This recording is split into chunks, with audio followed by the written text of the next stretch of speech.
ourselves with what kind of interaction is going to happen.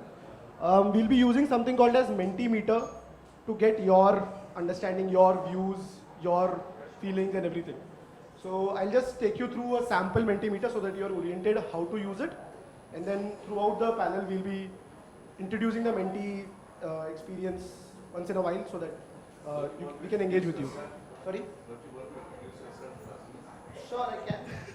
Okay, my name is Ashok. I'm part of Blue Ribbon Movement and I'm doing this.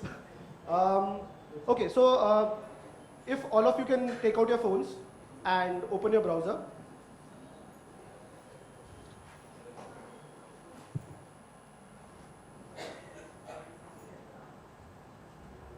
And go to menti.com. Menti.com.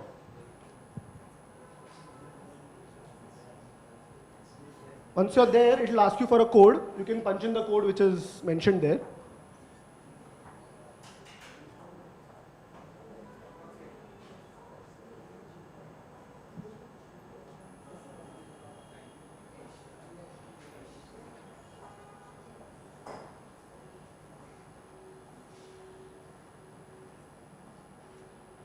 Once you punch in the code, it will show you a question. How are you feeling today about today's session? That's the question it will show you. It's a sample question. Yeah, so you can choose any of the options that are given. There are 4 options that are mentioned there. Excited, curious, concerned, or just neutral. So you can go ahead and choose any of the options that you feel like.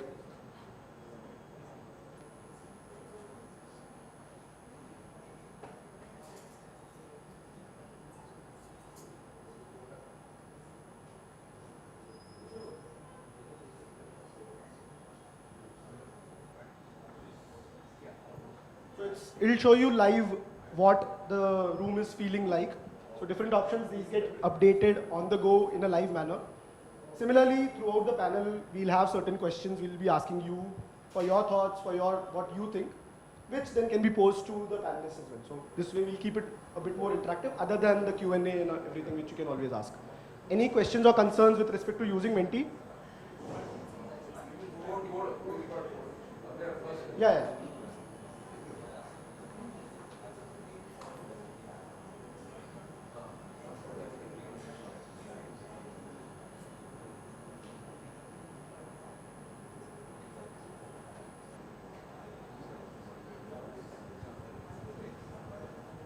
Anyone else, any questions or any problem you are having accessing or using Menti? Can I have a show of thumbs up if everything is fine? We'll be starting at 5. Yeah.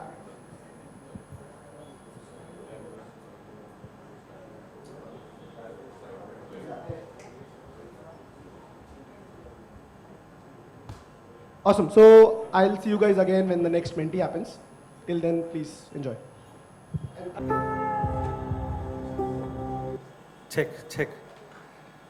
Good evening, ladies and gentlemen. Good evening. Good evening. I am Satish Kumar, the CEO of Mumbai First.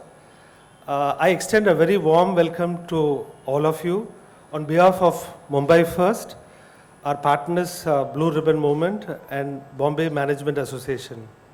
So, before we begin commence our program, I would like to invite the distinguished speakers and guests on dais. So may I call upon Mr. Narendra Nair, the chairman of Mumbai First, Mr. Prashant Pisolkar, former municipal chief auditor, BMC. Please. Mr. Milind Maske, CEO of Praja Foundation. Professor Mrs. Amita Bide, Professor, Center for Urban Policy and Governance. Please.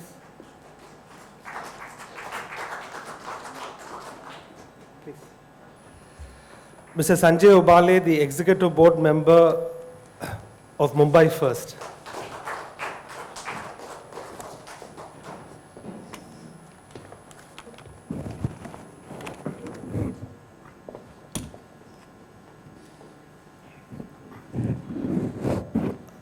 Before we begin the program, I would like to felicitate the distinguished panelists.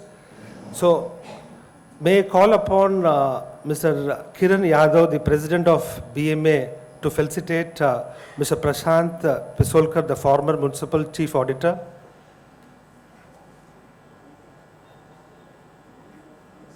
Anushka.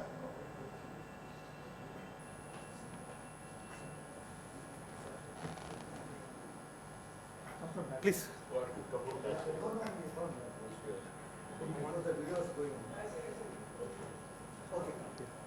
Yeah, you go. That's the side you get it.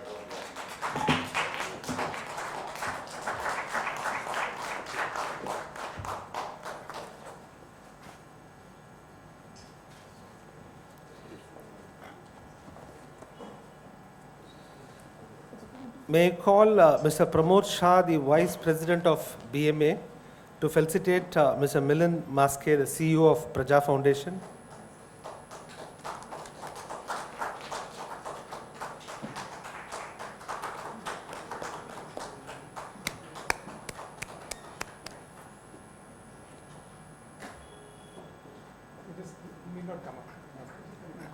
Yeah.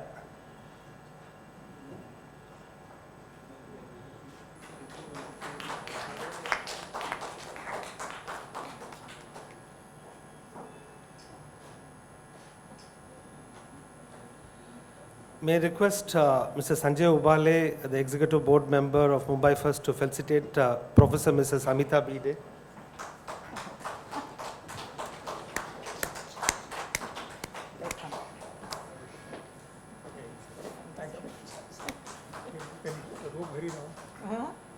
Yeah, definitely. Thank you.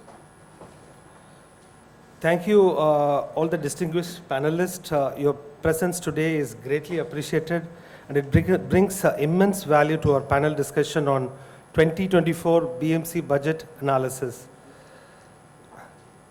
Let me now call upon Mr. Narendra Nair, the Chairman of Mumbai First, to give the welcome address. You can speak from there.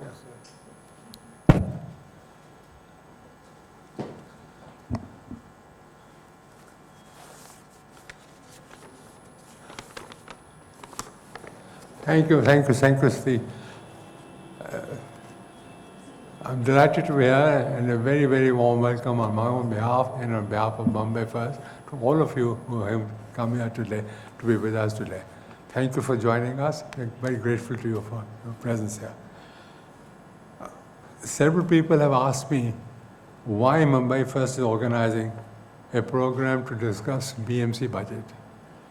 Let me explain. Mumbai First is an initiative of the corporate world, and a few years ago, we had carried out a study with McKinsey to show how Mumbai could be transformed into a world-class city and provide a better quality of life for its citizens. Our vision is and was to make our city a better place to live, work, and invest in. What facilities are provided in our city for our citizens is entirely in the hands of BMC. Our corporation is the world's richest civic body with a mind-boggling budget of 60,000 crores, which is more than some of our states. Yet, this powerful body is being functional for 2 years without proper governance and accountability. And there is no elected representatives, and therefore there is no link between BMC and the public. We believe that rupees 25,000 crores have already been spent, and another 40,000 crores will be spent on projects between now and March 2025. Mega projects worth over 1 lakh crores are being planned and agreed upon. But the question is, are these projects taking into account what the citizens need? That is what we like to hear today. What will Mumbaikars like? To have better roads, better toilets, proper sewage system, safe drinking water supply 24/7, better air quality, more open spaces, parks, better quality of footpath, where people can safely walk. I'm talking about footpaths. I'm reminded that a few years ago, a senior officer of the corporation, after retirement, remarked that our footpaths are in such a dreadful and unsafe condition that he is unable to take his mother for a walk. Imagine, strangely, an officer, a senior officer of the corporation, should be saying this when it is the corporation itself responsible for the quality of footpaths. Friends, weather patterns are changing, and is the city equipped to deal with the challenges of climate change? A recent survey carried out by Union Housing and Urban Ministry revealed that 46 cities out of 485 cities in India supply clean drinking water to a citizen, and regrettably, Mumbai did not feature in any of those cities. Is Mumbai being prepared to deal with the challenges of climate change? Is a big question mark. It is incomprehensible to us that while G20 leaders were last year negotiating in Delhi to arrive at a consensus for G20 communique, which included several commitments to protect our environment, in Mumbai, the tree authority were blatantly giving permission to cut down 400 trees and uproot an old heritage established garden over 100 years ago. This decision, I believe, flies in the face of India's commitment at the G20. More importantly, on this occasion, our Honorable Prime Minister, together with the G20 world leaders, launched a special mission, Together for a Greener Future. What we are trying to do in Mumbai is quite the opposite. In my view, and I feel strongly about that, there should not be any and cannot be any infrastructure development at the cost of environment. As you all know, Mumbai is a city that never sleeps, is constantly evolving, and the decisions made by our civic bodies play a pivotal role in shaping its destiny.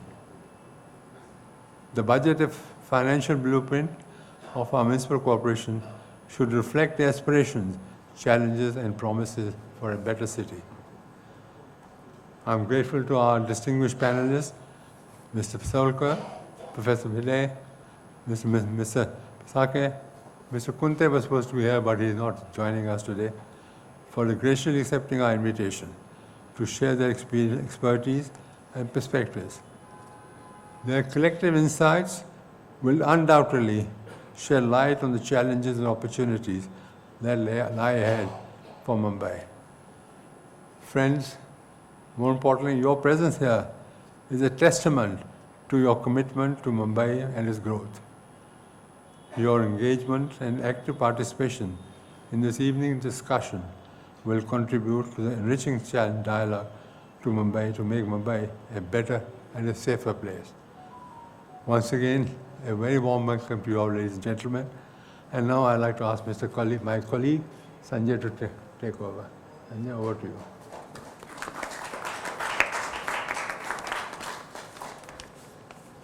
In order to make this session more interactive, BRM has organized a polling exercise on your preference and intention. So Ashok can guide on that. Once again, if all of you can go to menti.com and punch in the code. This time we just want to know what is it that you're looking forward to in this conversation today.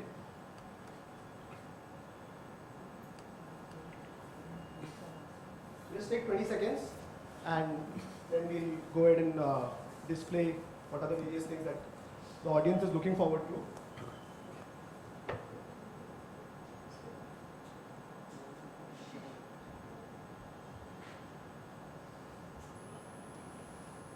Okay, the three options that we had given were how is the budget made, where does the money come from and go, and how is the money allocated.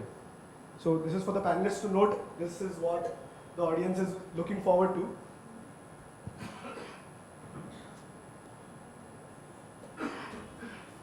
We'll take another 20 seconds till all the answers come in. Great idea. What was the code?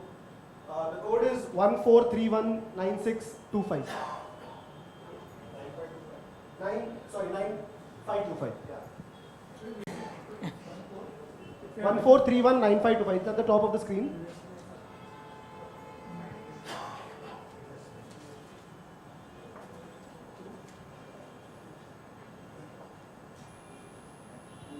Okay, I think most of the people would have done it. So, the panelists, please make a note what you have to address in today's panel.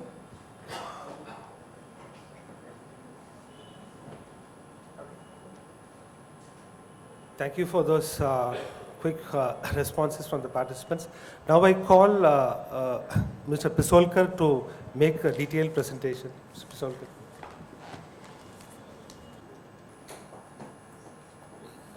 So friends, now we will be looking after the exact topic, that is mainly municipal budget.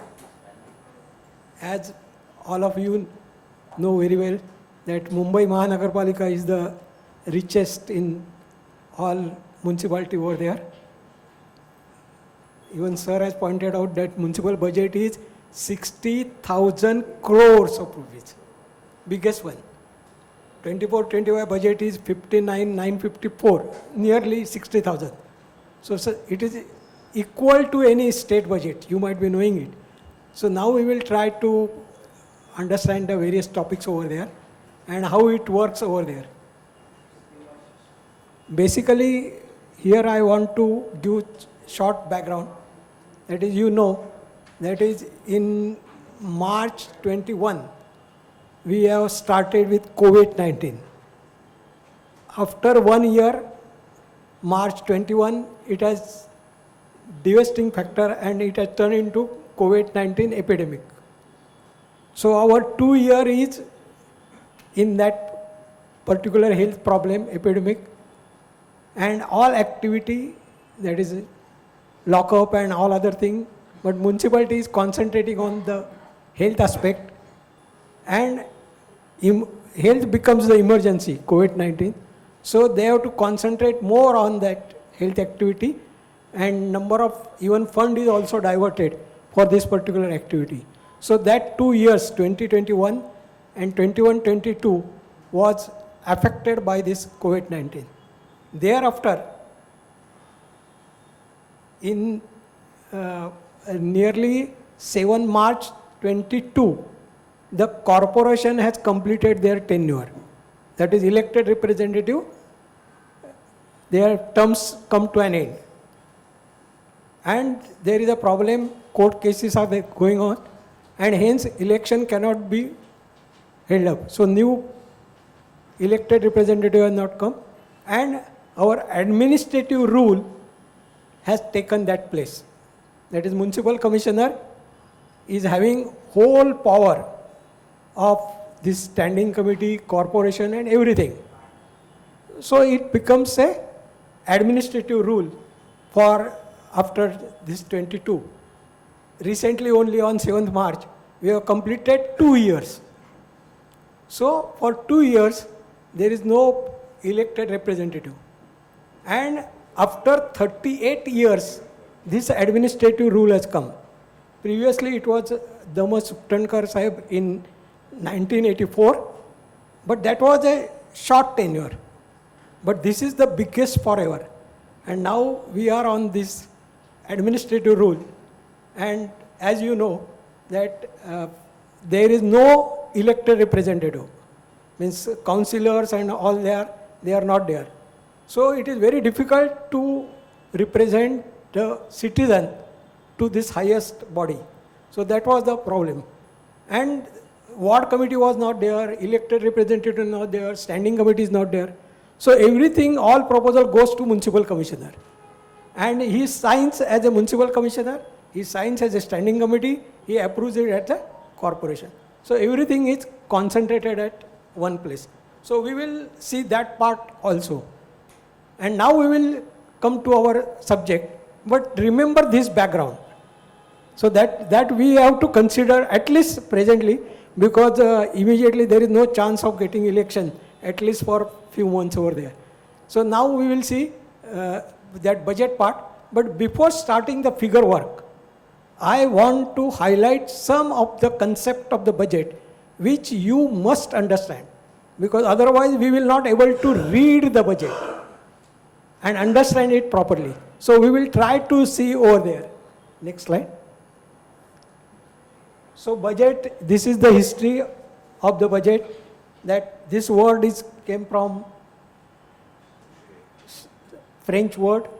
It is popularly known as overall. That bag is carried out that, and all is contained in that is considered as budget. Next slide. Here I have given you the exact definition. The word highlighted, you have to understand. Budget is an estimate. Remember, it is estimate, it is not actual. Don't confuse with actual.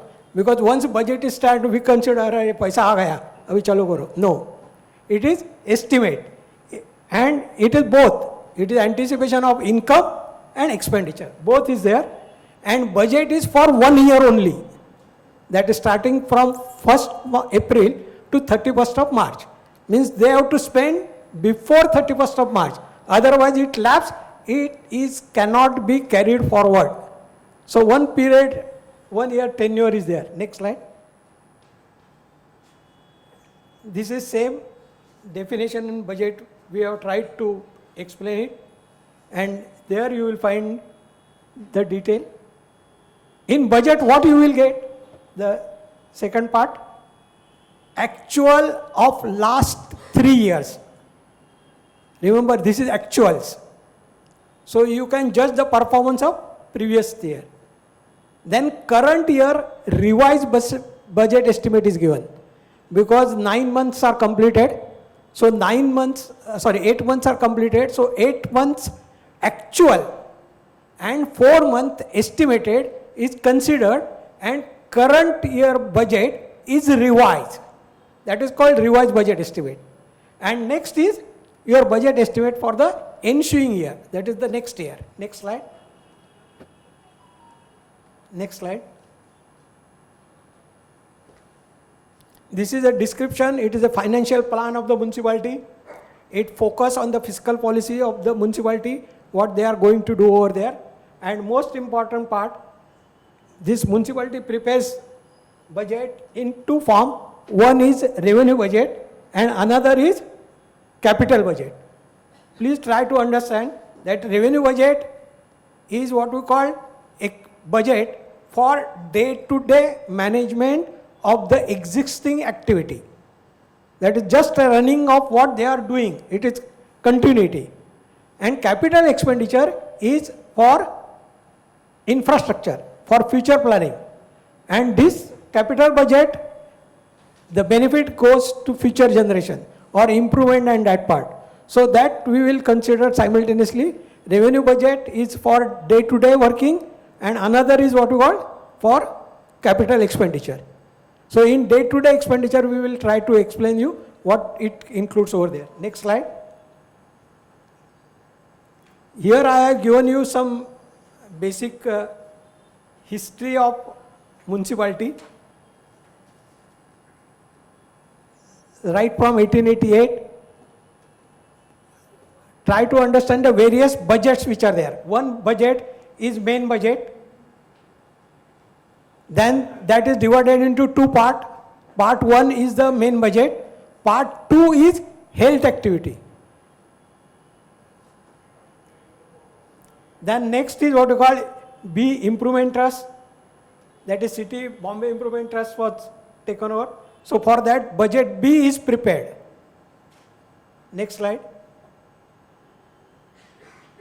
Then in 47, BST is taken over by the municipality.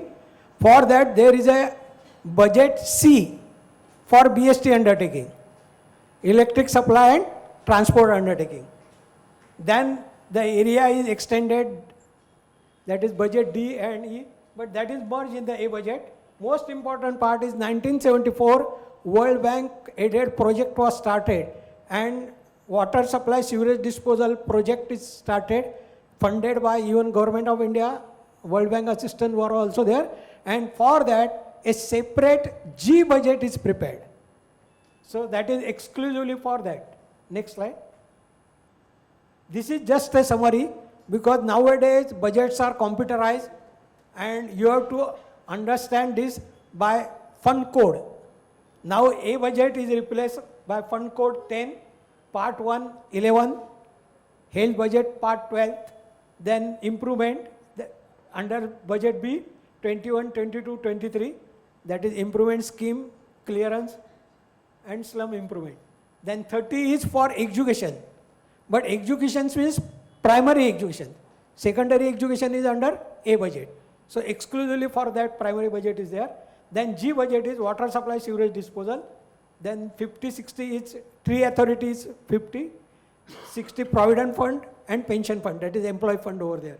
So that is the main budgets which we are there, and it is mainly done to ensure that fund raised for that particular purpose is utilized for that activity only. Say for example budget G, all taxes which are related with the water tax, water and sewerage, they will have to be utilized for G budget. It cannot be used or transferred to A budget. No, not allowed. Reverse is allowed. If there is shortage, like you know BST previously it was self-sufficient. That is electricity subsidized the transport. But nowadays they are deficit. So A budget provide. So A budget is a main budget. And whatever deficit is there, that is met out from that. Next slide. This is our Mumbai. How many wards are there? Municipality ward. 24. Now one more is added. 25 wards are there. So you will be interested in these wards. Next slide. This is statutory provision in the Act. Anybody who is interested in going deep into the Act, please refer section 125 to 134. But at present, all this power vests with the municipal commissioner. So we will try to reduce further discussion on this. If anybody is interested in that, then that itself will be a separate lecture. So now we will be looking to the budget figure. Excel. So budget size, municipality budget size is last 24-25, it is 59,954.75 crores. Remember all these figures are in crores. So biggest of that. Now you have to see that always in the budget speech and other part, you get the budgeted figure. But remember, we have to refer the actual also, which is not easily available. See, in 22-23, last column, 38,515 is the actual figure. The budget at 22-23 was 45 lakhs, but actually is 38. So their utilization was 83%. So we can say that even though there is a budget of 59 crores, the spending will be somewhere 80-85%. So that is important, how much they spend it. Our actual expenditure never exceed maximum figure 38,515. So that means our actual expenditure is less. Next slide.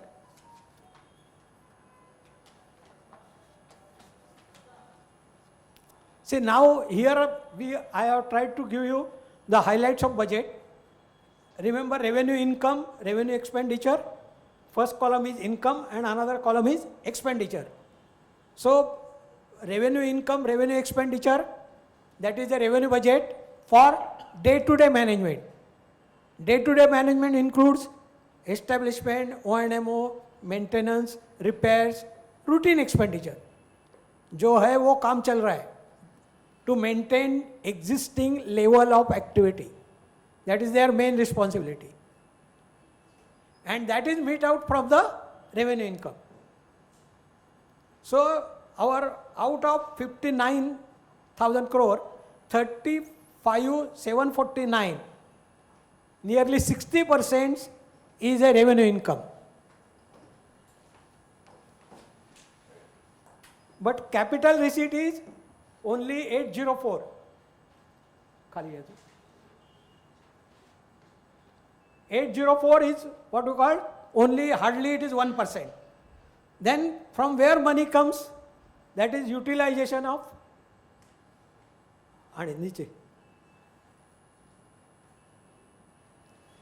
that is utilization of their fund. Fund means accumulated surplus. Nearly you will find 11,773, that is money they take from their accumulated surplus or various fund which is already created by the municipality. And that they utilize. And the last one is internal transfer. Last column. Internal transfer is also 11,627, nearly 20%. So 20% internal transfer, 20% special fund. So 40% of that total budget comes from their accumulated surplus or various fund which municipality is having. Probably you might be knowing if municipality is not crunched with money, they are having money. How much they utilize, that is the important part. So nearly 60% is revenue income and another comes capital expenditure. Then next column is what we call expenditure column. Their revenue expenditure is 28,122 and capital expenditure is nearly 31 over there. Second row, 28 revenue expenditure, capital expenditure 21 and 10,000 is for our coastal road and Goregaon Mulund link road, that is a separate created, so 31. So this is what we call a total outcome over there. How it fund comes and then. The next slide.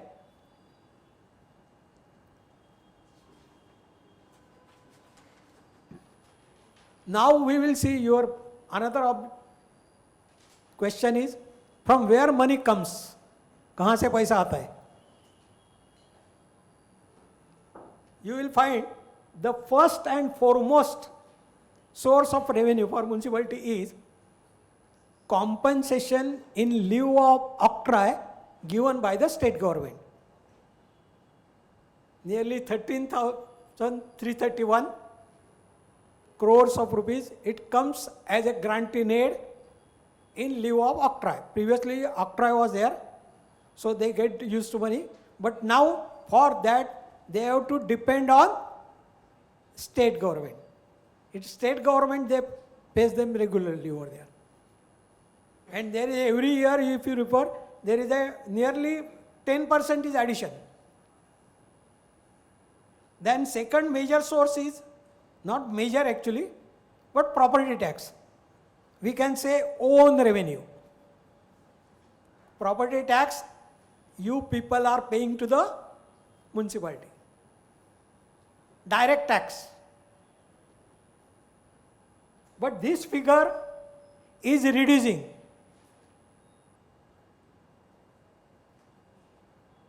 Previously it was 6,000, 7,000, but now they have estimated as 4,950. So property tax collection is reducing. Mainly two reasons. One is municipality has not revised the rate of the property tax.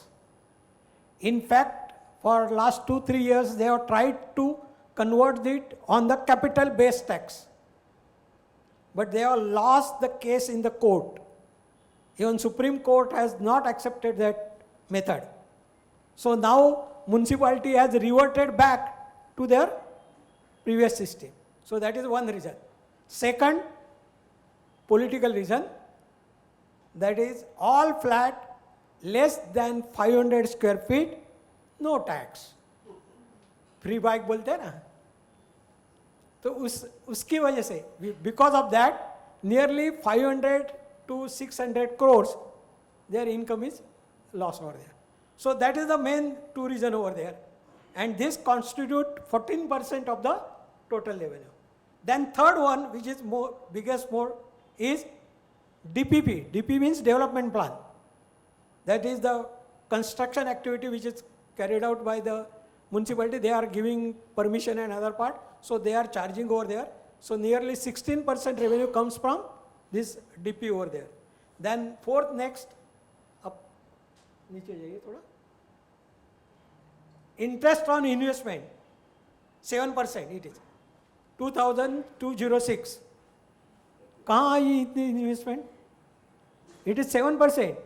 So if you convert into 100%, you will able to know that they are having fixed deposit, and the money which they earn is this figure. We will see that part also. So they are having the fund, and that is invested over there. Then water sewerage charges, 6 number, grant in aid. The water charges, this is mainly for budget G, water supply sewerage. It is 6%. Grant in aid from state government is 1248, 6 number. How reach it? Just wait. Grant in aid. So it is 1248, it is 4%. And this is mainly for education purpose. So if you take first one, octroi, and this one, 37 and nearly 40% comes from the state government. So their own sources are above that. Then another surprising revenue source is supervision charges. Supervision charges is nothing but capitalization of revenue expenditure. Matlab whatever capital project they are carrying out, number of staff people are engaged in municipality, so their expenditure is charged on this project, and that money is they considered as a income. So really it is not income, it never comes from state government, neither from public, but it is a book entry over there. Then another is other charges, it is consolidation, hence figure is more. So you will find that major source of revenue is this one that they are considering over there. Then in budget also, municipal commissioner has given you the steps what they want to take for increasing the revenue. First, as you know that property tax figure, they want to, that court case, and they want to increase the property tax, but still they are not able to do it. The another suggestion which they have given to government is mainly this development charges fee, mainly various charges they charge for the approval of plan, and there are FSI which is given, and they collect the premium, and huge revenue comes from that. At present, municipality charges the premium, but only 25% goes to municipality. 75% goes to the state government. Only 1/4, 25% is with municipality. Now they are demanding that 25 should be increased to 75%. But at present, all premium does not come. Then there is another premium on fungible FSI. Because now in Mumbai, number of constructions are going out. Out of that premium, only 50% remains with municipality, which they want to increase to 70%. But number of that large fund goes to the state government. So they are trying to increase over there. So that are the main 2-3 proposals that we can say in the pipeline, and probably that will fetch the the good revenue. But property tax, nearly now elections are very near, so there is no likelihood of revising the property tax. Even nobody will remove that ceiling of 500 square feet. So they will continue over there, cross subsidy. Then next slide.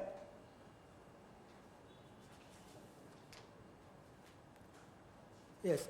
Now this is revenue expenditure. You have seen that 36,000 is on revenue side, revenue expenditure. 24, 25. See that establishment, operation maintenance, first two. Yes, wait. So nearly 47% is spent on establishment. And operation maintenance 16%. So both taken together, it is nearly 60%.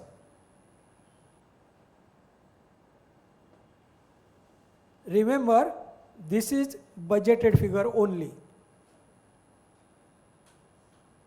Now we'll see actual also. But major expenditure is on establishment. Why there is a expenditure on establishment is more? Because mainly municipality is service oriented organization. So here you will get, say, for example, in education budget, 90% is spent on establishment because teacher salary. In hospital also, doctors, nurses, all staff. In SWM also there is a sweeper and other part. So in fact, they are operational staff. So obviously, establishment expenditure is going to be high in any municipality, anywhere. Even this establishment includes pension given to the retired people. That is also included in this. So overall, we can say this is what we call routine expenditure, and another is 16% on operation maintenance. That is day-to-day routine repairing over there. Road repair, nala sapai, all this comes under operational expenditure. Revenue expenditure is incurred at ward level. While capital expenditure is incurred, projects are carried out by central agency, that is chief engineering staff. So in the ward, only revenue expenditure is controlled at that level. Day-to-day routine expenditure is there. Then another item number 10, contribution to capital fund. That is nearly 23% of the revenue is transferred to capital account, mainly. Ideally, it should be 40%. But at present, they are 23%, they are budgeting over there. So here you will get then program expenditure, very negligible.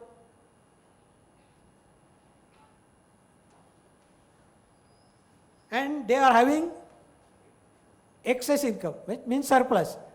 It is necessary that they should have a surplus in the budget. Next slide.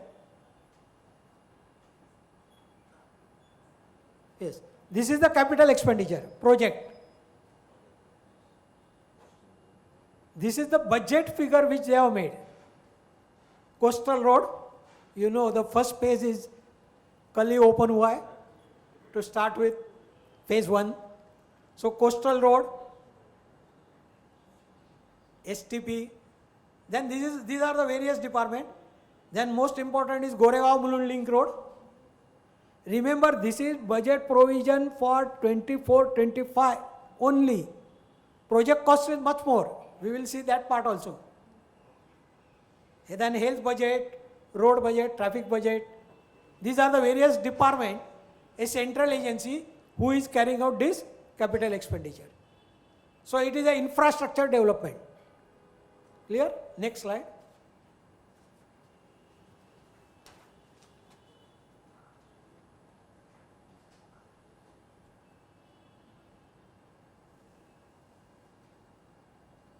Now this is figure of revenue versus capital expenditure.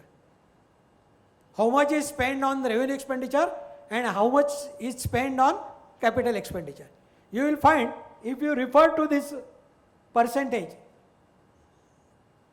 see the actual figure 21-22, then you will find that while budgeting, say for example recently in present budget 28,000 is revenue expenditure and 31,000 is capital expenditure. So proportion comes that 47 to 53%. 47 is revenue, 53 is capital expenditure. But if you refer to actual figure, say for example 21-22, 22-23 actuals, last column, bas. See the ratio, 21-22, initially they have budgeted 53% revenue expenditure, 47 capital. But always revenue expenditure is more than budgeted. So revenue expenditure increases and finally it turns to 65 to 67% or say more than 60%. And reverse is the case with capital expenditure. Capital expenditure they don't spend. Their utilization in capital budget is hardly 60%. Only 60% is used and 40% lapse. So it turns that finally their result is 64% is revenue expenditure and 36-40% is the capital expenditure. So that is why it is necessary that we must try to understand budget, revise and actual. And actual is result, was the mark sheet. So you will get it. But that is after 3 years. Now we are getting the figure of 22-23. There also it is 64-36 is the actual ratio. So here you will find the trend indicates that revenue expenditure is overspent more than the budget and capital expenditure, their utilization is only 40% over there. Next slide.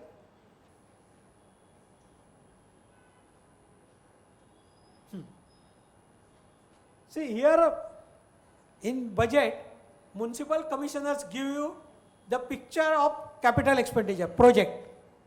Here we will see that 2 column 24-25. How much is the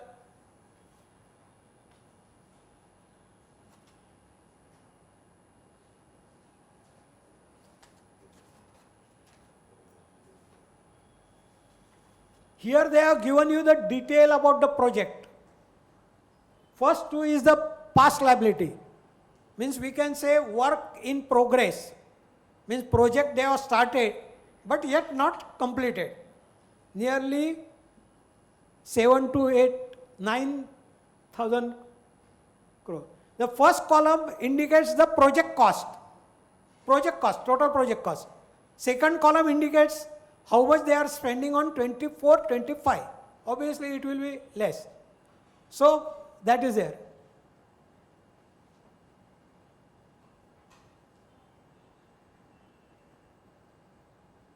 Then third number is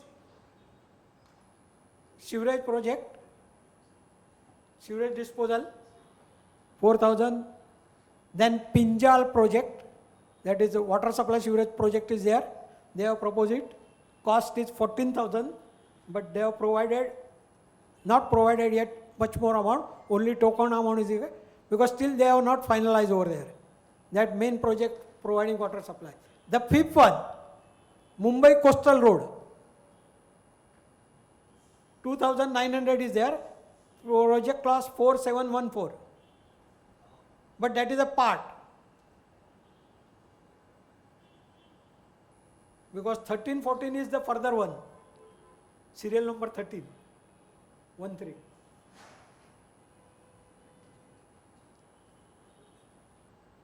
Bas. Or this is the 13 is and 14. Warsaw Daisar.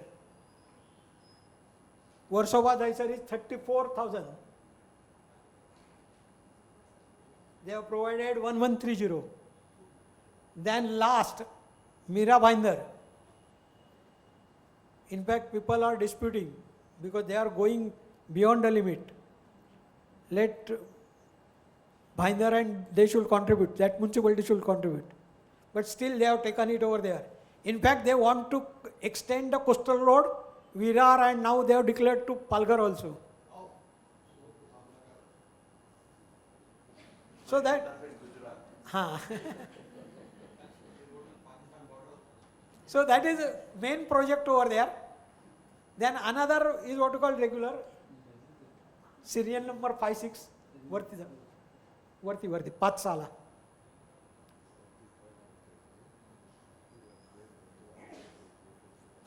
That is, they have provided provision for water treatment plant, 6 number, serial, Varti, 6 number.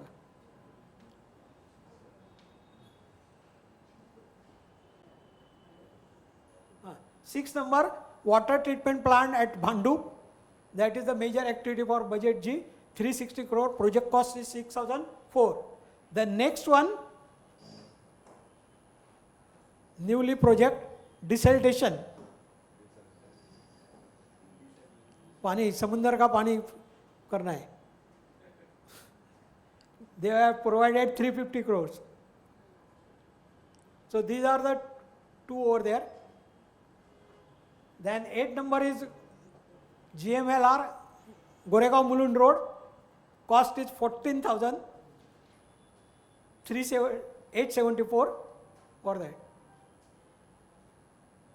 Other projects are regular one, 11 and 12, Mithi River. Then the river cleaning over there. 15 water conveyance, that is tunnel system. So if you go through all this, we will not go in detail, time will not permit, but it is available in that booklet also. So there are 41 projects total.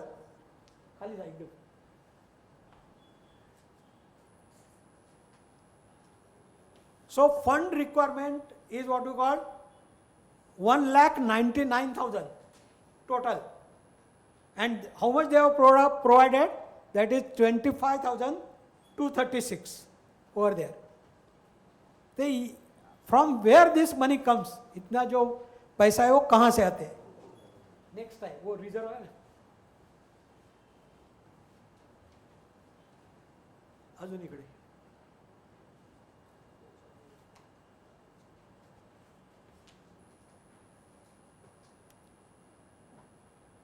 Upper one. Yes, wait. Bas. See, these are the various funds which municipality has created.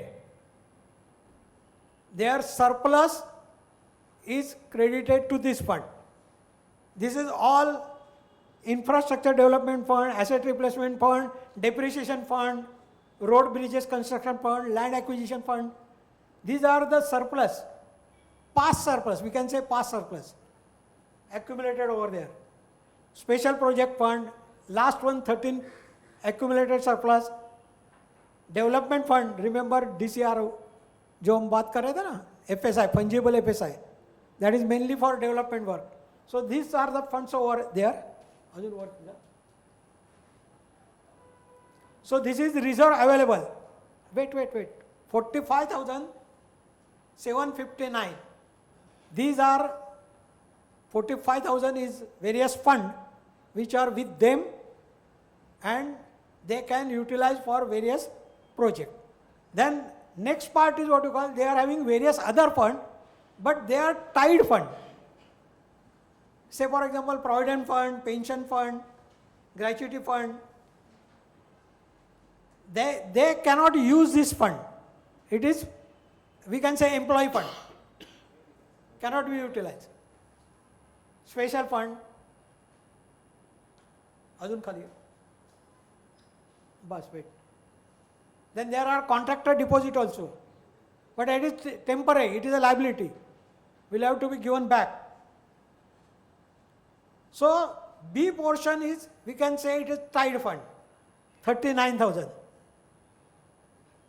And grand total 84,000. Khali hai ajun. Yes, yes, that's it. A plus B. So they are having 84,824. Out of that, 45,000 they can utilize. So their requirement is 25,000 only. So still there is a balance. So now this figure says that there is no question of availability of fund. Fund is there. Now how they utilize it. And if you see the trend, you will find nowadays with this project, the capital expenditure is slightly increasing to some extent. But still there is a scope for improvement in this municipality fund and other part also. So these are the main over there. Then in the budget speech, as I have pointed out, that now budget is prepared by administrator. It is not elected representative. So municipal commissioner, before preparing the budget, he has given open option to all citizens to give his suggestions. It was open.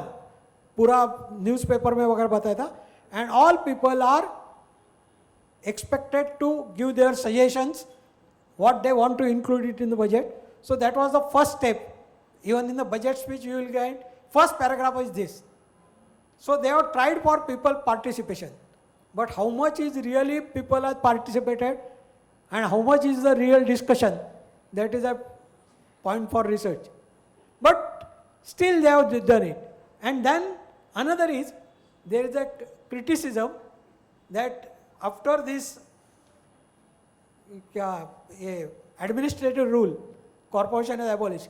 And recently they have given a place for 2 ministers, Palak Mantri, in municipal head office. So that was criticized. And there is a argument that state government is interfering in the municipal budget. And that can be seen from first 7 pages of the municipal commissioner. अब municipal commissioner का speech है, you start reading, it is available on the website. You will find first 10 pages are, they say that this project is mainly for, as suggested by Chief Minister. First one, deep cleaning drive. No doubt it is municipal service, deep cleaning drive. That is solid waste management, cleaning footpath and other part. वो पानी से रास्ता धोने का देखा. Now people has criticized कि पीने को पानी नहीं है और पानी लगा रहे, नहीं है. It is second one, which is reuse over there. Then another is most important is Mumbai air pollution control. That is another big project they have started. Mainly their pollution in Mumbai has increased due to dust and construction sites which are going out. Even that metro work is also carried out, and number of steps has taken over there by the municipality. So that is there. Then recently they have started helpline for giving you the complaint for any जो project है वो भी है. Then another which project they have launched, that is Mumbai beautification project. It is suggested by CM and various representatives because councillor is not having any say over there. So that project they have started, and various work can be carried out in the ward under this project, and they have to give suggestion to municipal commissioner, and they will take the decision and carry out the work. So there are a lot of fund is there. 766 crore is mainly for this beautification, and there you will get resurfacing of road, divider cleaning, beautification below flyovers and other part. So they various, even there are electrification, then lighting work over there, that is also carried out.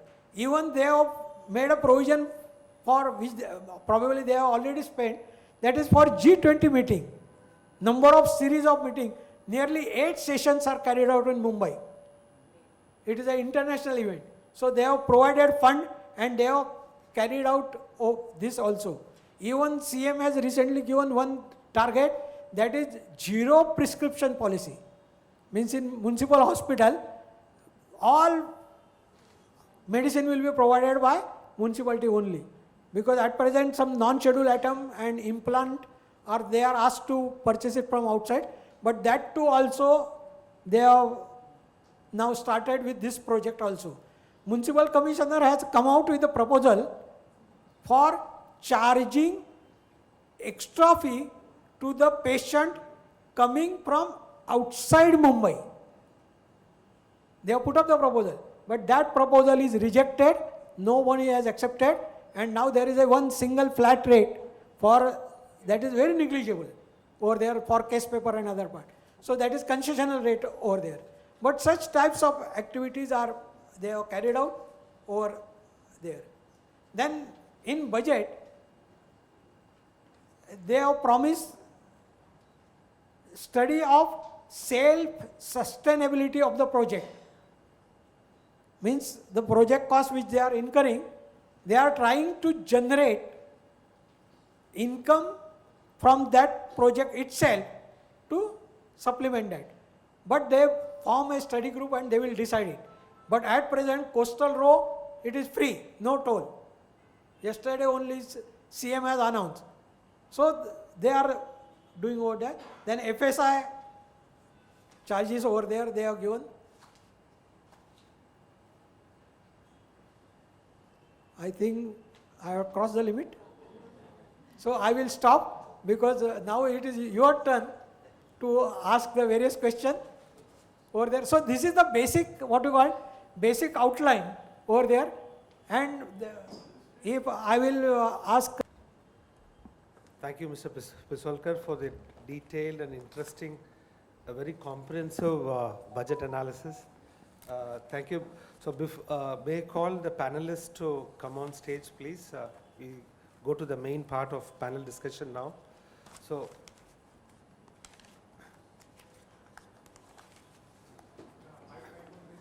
yeah. So we just quickly do another mentee, Ashok. So, yeah, hi. I'm back. We'll do another mentee. So if you can go to mentee.com and this time punch in this code. You have a new question where we'll be asking you something.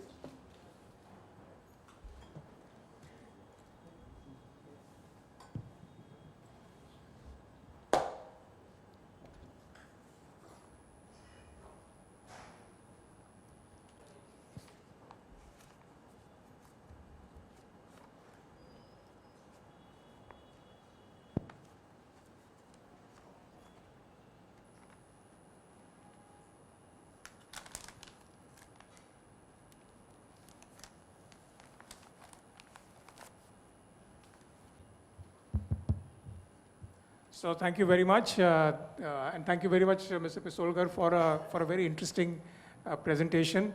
I can tell you from myself, though I've been in the government, this is also too big for me to understand. I mean, it is these numbers are too big, and a lot of secrecy is behind those numbers. So thanks for bringing it out at least this much to us. But based on what is available on the net, very little that you can make out of what really happens. But 60,000 crores is being spent on us and we don't know, right? So that's really where we are currently. So while you start preparing your questions for the next 15 minutes or so, we will have some discussion amongst ourselves. I'll ask some questions, and thereafter we'll open the house for more questions from the audience. So my first question to you, Mr. Pisolkar, is that you said that the total amount of money required for all the infrastructure projects is close to about 2 lakh crores, 1,99,000 crores, right? And the reserves available, which can be used on this, is around 35,000 or 40,000 crores, right? That's approximately the amount of reserves that's available. Are we overspending on infrastructure? Because I remember when I was in Pune once, I'd taken my wife for shopping.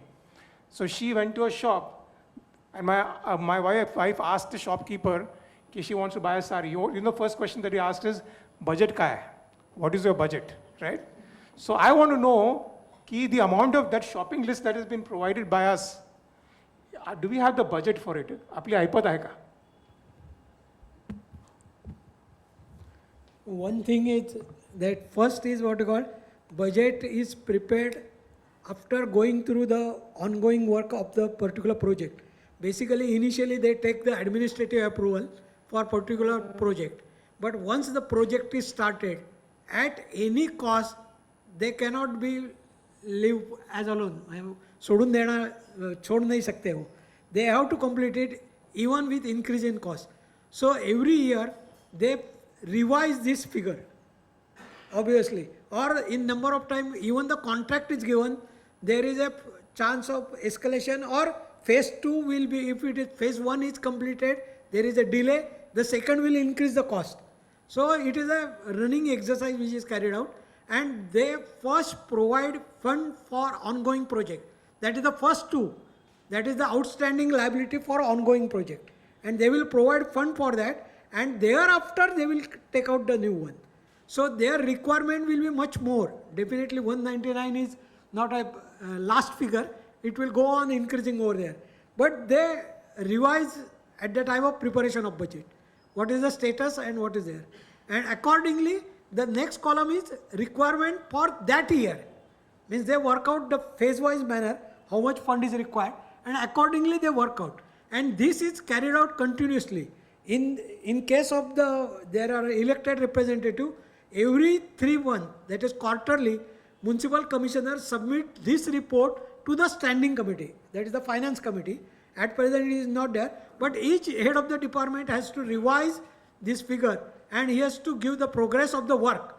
And that is progress work. Means once the work order is given, he will go on increasing how much money is spent, percentage wise, and how much work is completed. Is the money enough? Is the Money is not criteria. Or at the time of administrative approval, they find out the sources.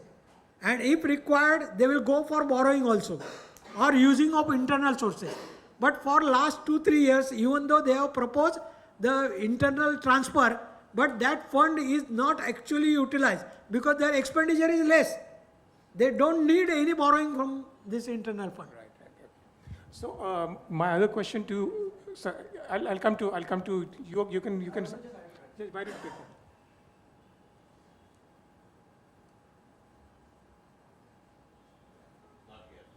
Okay. Just see that. नहीं मधे खाली at the bottom. Give this. So if Yeah. okay, that question that you had asked about is that money enough? If you look at it, like the Mirabanda project, that project is still on paper. So that 1,99,000 is the estimate that they are talking about, and I will just give you another example. Like most of this work will be actually done through soft loans and through borrowings. There is a metro line extension which is happening. I think metro 10 or something. Not sure which number. Only 10% coming from the state government, 10% from the central government, 40% is soft loan and 40% is borrowing. So most of the public work is actually funded through soft loans and borrowing. So that money is more than sufficient. We can do much more. Right. Okay. Now, I think Mr. Pisolkar, and this is a sensitive question that I'm asking, and I'm going to ask this to Mrs. Bhide. Mr. Pisolkar said that the first 7 pages of the commissioner's speech is dedicated to what the state government has asked the municipal corporation to do, right? In the last 2 years, we have not had an elected body. My question to you, Ms. Bhide, is the municipal corporation becoming a department of the state government? I think it's a very, very important question. Yeah, it's something to matter. I will be loud and clear. Madam, ठीक है. Definitely. Loud. Thank you. It's Alwar? Okay. So I think a very important question. I don't think the BMC is becoming a department of the state government, because to that extent there is some agency which is there in the municipal corporation, and it's important to note. But on the other hand, I think there are 2-3 things that one needs to quickly note in this regard. Speak in the mic.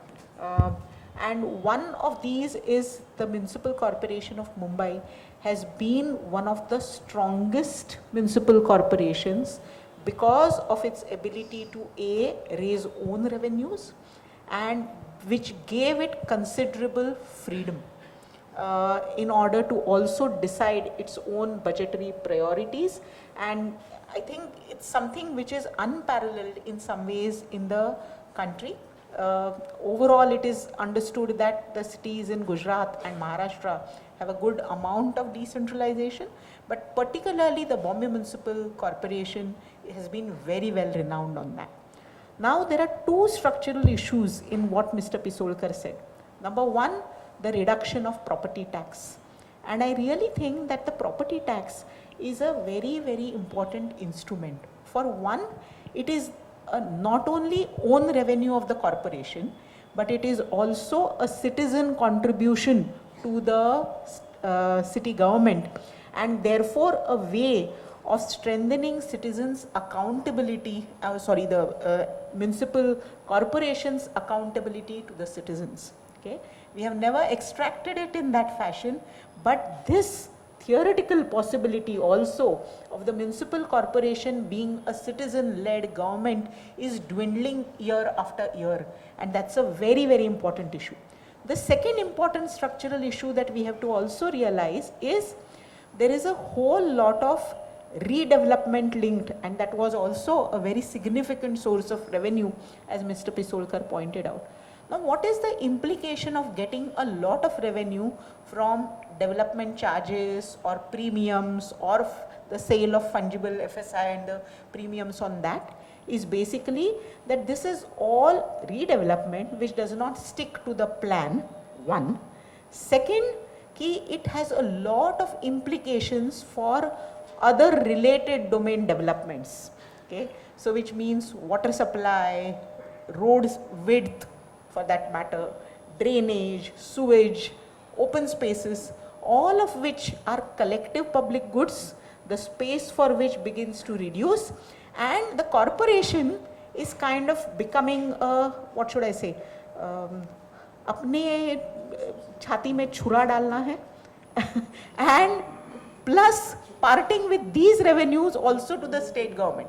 Okay? So I feel really that the destruction of agency which is happening through this entire distraction project, and the other is the loss of agency through the property tax, are two very, very important processes. This is not just loss of agency. It is not becoming a victim alone of state government, but I think it is becoming a victim of some other force altogether over which nobody has a control. And I think that is something which is concerning. Right, thank you. I think you made some points which are, give her a big round of applause, because she has left a lot unstated, but she's also spoken quite a lot. Milind, my question to you is, you have seen a list of all the projects, right? So, Mira Bhayandar, and then we have the coastal road and everything. Who decides on this? Who decides on the priorities, that this is the amount of money that should be spent on this? Is there are there any suggestions invited? Just now there was a suggestion here that why doesn't BMC use a Mentimeter to find out what is required, what is expected from the citizens, right?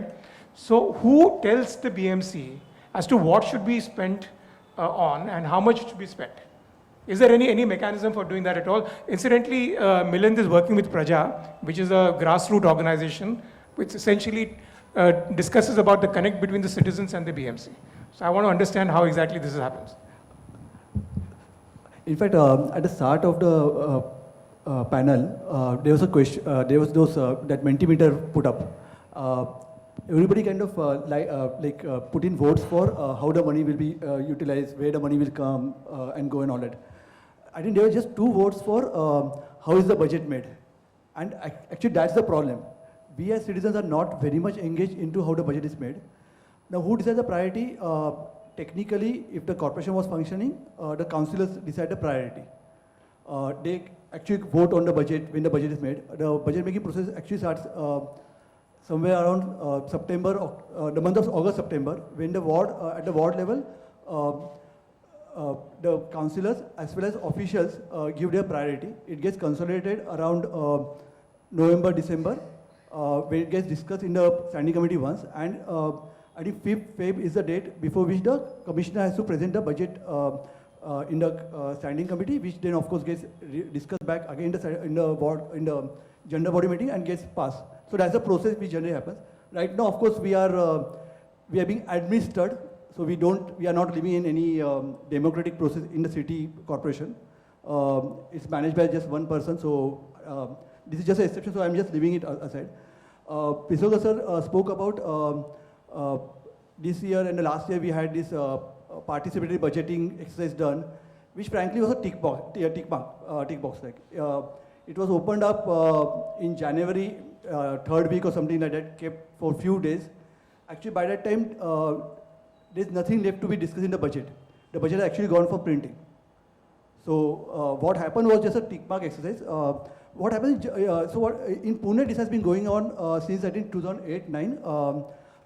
In a newspaper, there is a advertisement which comes up. There's a proper form where you have to fill in and give it. Actually, people should be consulted a lot for deciding what happens at there. And there has to be this process to start somewhere around the time the administrative process starts. So somewhere around August, September, if it starts, then it makes sense. But if it starts later than that, please believe that it's just a showcase exercise. There's nothing to be come out of it. Even though that is there, we should take part in it, because we should make an attempt to reach out to the corporation, tell them that there are probably 20,000 people who want to give a suggestion, because the numbers will then make a difference. Right. Okay. So let's use that opportunity. Amitaji also wanted to add something, and then after that, Mr. Pisolgar. Yeah. So just a quick point on this participatory budgetary thing that Milind has talked about. Okay, there also has to be a commitment to how much of the amount and what kind of projects can be suggested by citizens. And the Mumbai Municipal Corporation does not indicate any of this. In Pune, for example, they say that the project suggested by citizens can have up to a maximum of 0.05 million rupees, and they have also allocated a budgetary amount which is small, which is about 1% of the budget, overall budget of Pune city. Okay? But I still think it's a beginning in the case of Indian cities.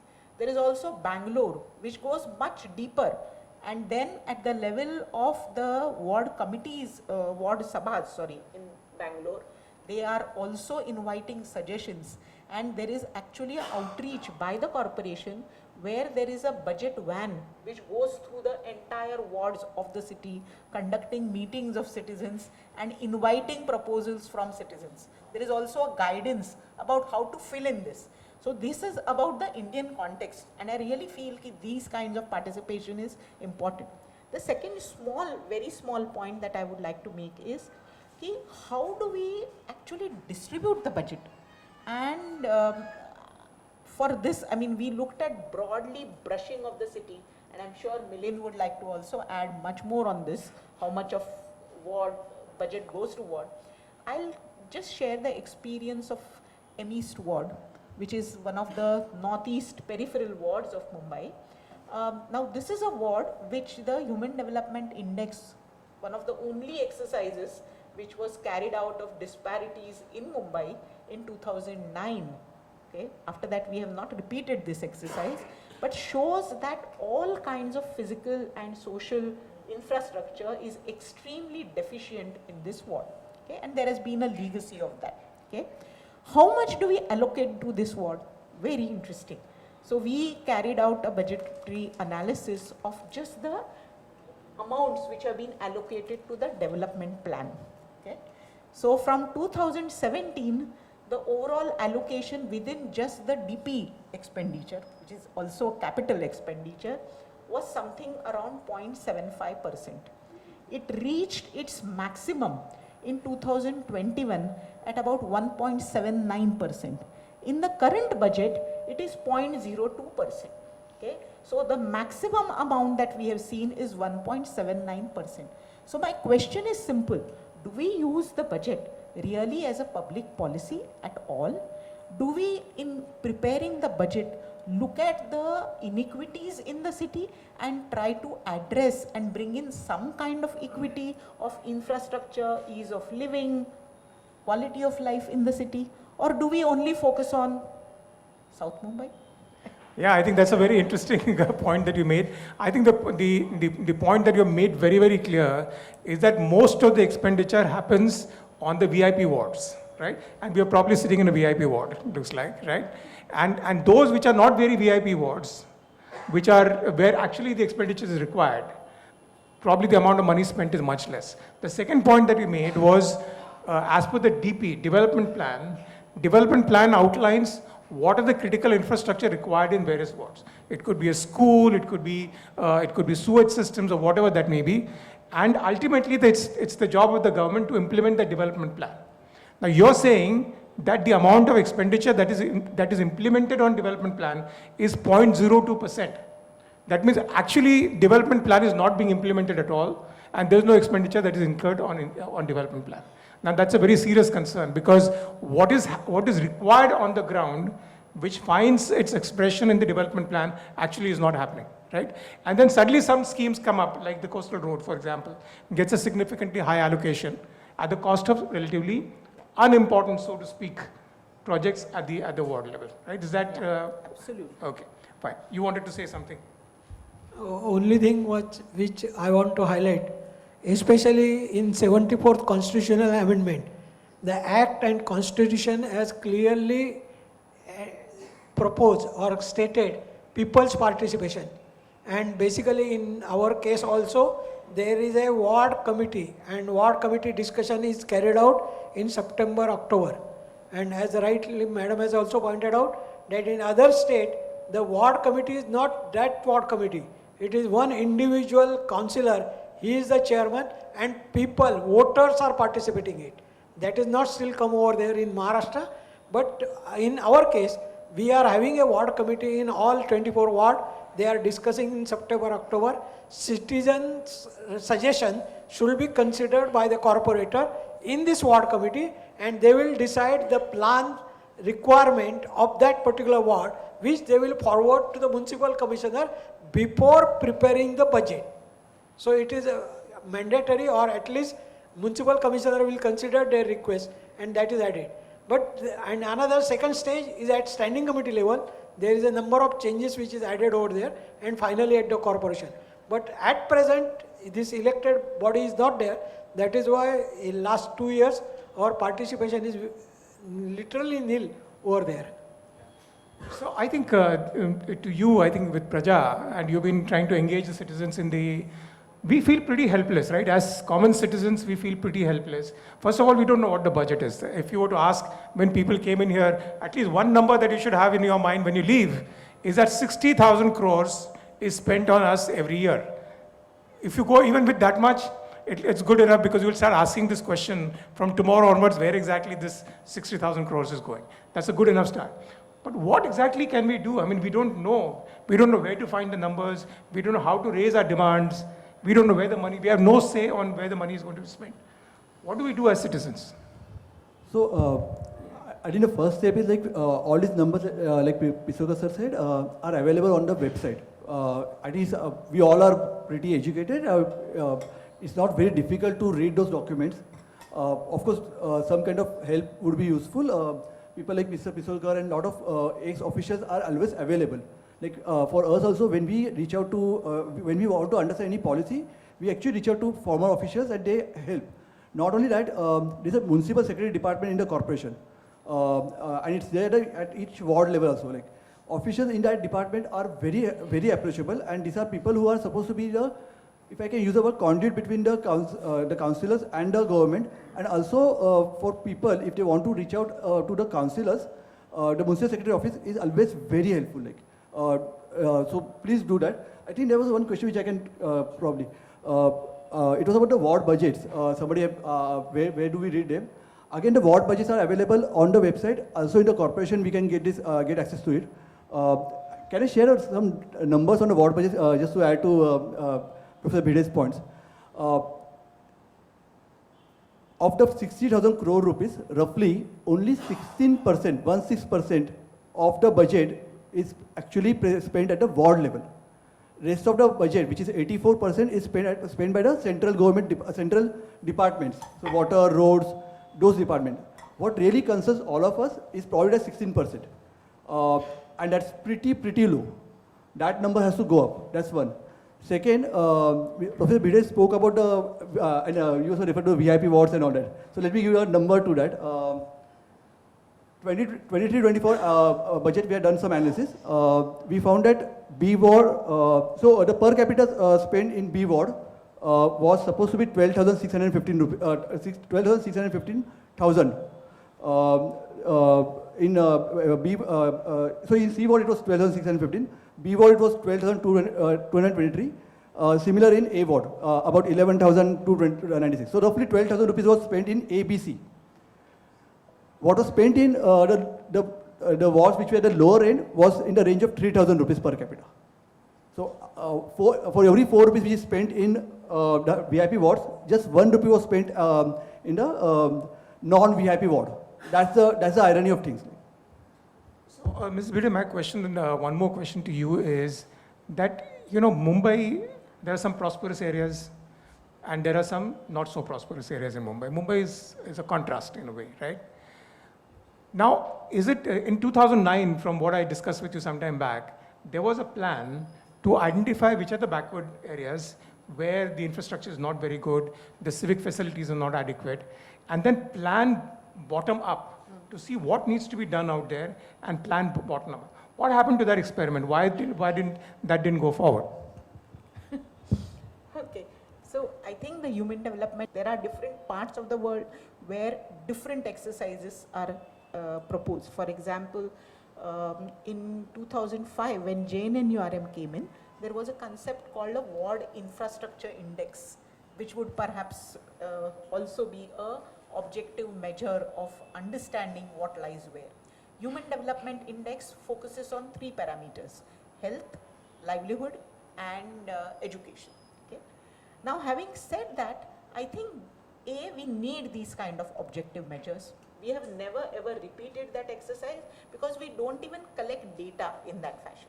So one of the big obstacles to preparing a HDI was that we need to have a statistical office within the corporation which measures this kind of data at the ward level, so that one can understand developmental outcomes at a ward level and its association with infrastructure. The second issue is that we never convert these exercises into policy initiatives, because having acknowledged that there is disparity, you can't leave it, right? Then the government has to express its commitment to restoring those inequities, addressing those inequities in an upfront manner. It would mean that perhaps one should invest higher in those wards as compared to perhaps wards which are much better in infrastructure. But how we go by is a simple arithmetic exercise, right? Councillors, so in a regular pattern, just now we don't have councillors, but think about the 227 councillors, each of them thinking about, ye mera share hai. So what one will jockey with is perhaps a equal share. Then the ruling party, of course, will also lend its weight, and those who are in the standing committee will lend even further weight. So the actual way in which the budget gets shaped is by these kind of political maneuverings rather than any objective, including, see, the bureaucracy also has its own politics. And when the bureaucracy also doesn't respect and try to create any kind of objective parameters, in my view, so it's an exercise, right? Ki last year kitna tha? Do plus 10% or do whatever percent extra. What are the continuing projects of the past? Expand over that. State government has said coastal road is important, so all other capital projects get a little bit of a backseat, and there is a excessive amount spent then on coastal road. So one can see these maneuverings. So can we bring in more scientific, more objective processes in a city which is actually seeking to be whatever world class or whatever? How do we, Mr. Olga Sahib, my question to you is, how do we ensure that, the amount of money that is spent, let's say that, coastal road is still a priority for us. Personally, I feel that, it's going to be a priority for anybody who's driving in a Mercedes or something, because they're going to have an hour comfortable ride. And our poor, BST commuter or local train commuter is still going to have a rough ride on in the local trains, right? So in a way, it's a misplaced priority, but let's understand that, okay, it's done. But my other question is, how do you ensure as citizens that this actually money that was required is spent? Because my worry is that, 1,99,000 crores is a very large sum of money, right? Even annually, if you're spending about 35,000 crores on these infrastructure projects, it's a large sum of money and can give rise to a whole lot of other considerations which we don't want to talk about here. How do citizens ensure that you're getting value for the money that this coastal road was meant to be for 2,000 crores? Now it has got over in 2,000 crores, right? But we probably end up paying 3,000 crores. Why did I have to pay 1,000 crores additionally? How do we ensure that? What kind of questions can we answer? Here, in case of the project, it is absolutely necessary that we should have some pressure group, that is citizens groups over there, who are going to watch at least the project which are in their ward or in their vicinity, or which is important for them, and they should monitor it, because in number of cases you will find this, once the project is approved, contract is sanctioned by the Standing Committee Corporation and work order is given, the expenditure will increase or will be incurred according to that contract. Probably that will also increase over there, but that is the administrative part which each chief engineer they are doing. But here, as a pressure group or that vigilant citizens group will concentrate on what are the specifications, what are the requirements, whether your requirements are fulfilled. At least some project which is there, say for example, garden, keeping of garden or cleaning over there, that at least you can concentrate. And on this, there should be a group which will question the corporation over there in their meetings or over there. But normally elected representatives are reluctant to ask adverse question which citizens want. That is very difficult. So obviously we have to create some group which will initiate the action. Then another important part is what activity you have to carry, your activity in your ward, that is project or work which is carried out. Remember, there is a provision for each department. It is not there that for your work separate fund is required. No, fund is already there. You have to identify your work and get it done from the concerned department over there. And that will have to be done by the following up with the central agency in case of project work and ward agency in case of the revenue work.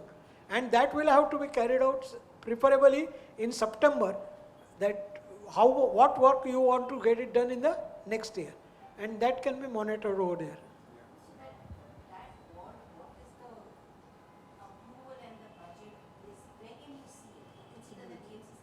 Yeah, very much. It's there on the BMC website. Okay, I'm going to ask my last question, then you can raise a question. But I'm just going to, very candidly say something. For a long time, we were all told that, we are going to die, and that's a reality. Someday we are all going to die. But I'm afraid of dying, not because of anything else.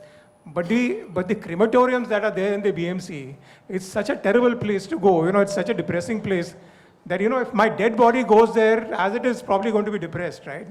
So I'm going to feel even more depressed as a dead body to be in a crematorium. So I'm just making it a little more dramatic. But my question to you, Milind, is this. Why can't we, even this doesn't really require too much of money, right? I believe the annual allocation is just about 2 crores for all the crematoriums, right?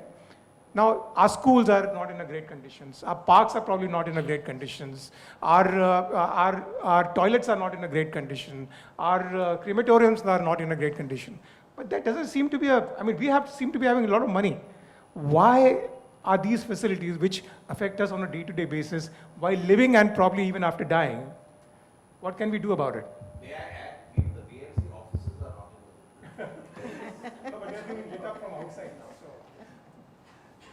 So we used to have this exercise we started during the JNNURM days called as outcome budgets, which now has morphed into something called as service level benchmarks. Some of us who have been following the BMC budgets for several years, I think this exercise has just remained on paper. Sometimes they have created formats which have come into the budget booklets saying that this is the outcome that they want to achieve. Let me give you an example. Let's say the budget for malaria prevention is 1,000 crore rupees. The outcome budget was supposed to have that in that 1,000 crore rupees, what is the reduction that they are going to get into malaria cases or malaria deaths. They never computed it. But if imagine, just let's imagine, we have a statement which the BMC puts saying that we are going to spend 1,000 crores on malaria prevention. We are going to bring down malaria rates in the city by 10% in this year. At the end of the year, when the next budget is being prepared and presented, the commissioner comes and makes a statement saying that 10% नहीं हुआ, पहले तो out of 1,000 crores, I've been able to spend 800 crores, which is fine. But and the outcome has been that 10% reduction नहीं कर पाए हम लोग, 8% कर पाए. And then there could be a reason to it, or maybe 10% कर पाए या 12% कर पाए, whatever like. That makes the budget more real. So your crematorium question, if we get outcome budgets and this exercise kind of happening regularly, I'm sure the crematoriums will become great. Let's not rush to go there, but it will definitely improve. Like if we have outcome budgets which are real, which are kind of quantified and kind of brought in. Dr. Vijay spoke about the Statistical Institute, some kind of a format, right? Mr. Kunte is not there today, but was supposed to be. So in his budget, I think 2014 or 15 budget, he had presented a plan to actually start a statistical institute inside a corporation, which is actually needed. We need some kind of a Niti Aayog of the corporation, like, which actually does two things. One, prepares statistics, presents it to the gender body meeting, in the gender body at a regular interval, and basically calls for citizen participation and ideas which can be given to them. Like, I don't think we all can go individually to anonymous institute agency. Like the agency has to be inside the corporation, collecting this kind of feedbacks at a regular basis, not just in September, October, or in January, when which is happening right now. Like, if we have this kind of a process, then it will be much more useful. Ward committees could be one of the places where we can do it in the interim period. Right, okay, I'm going to stop my questions now. In case there are any questions from the audience, please go ahead and ask. I will just give you the question which asked over here. One question is regarding the gender budget. So municipal corporation every year prepare the gender budget and it is presented every year, and these figures are available on your website.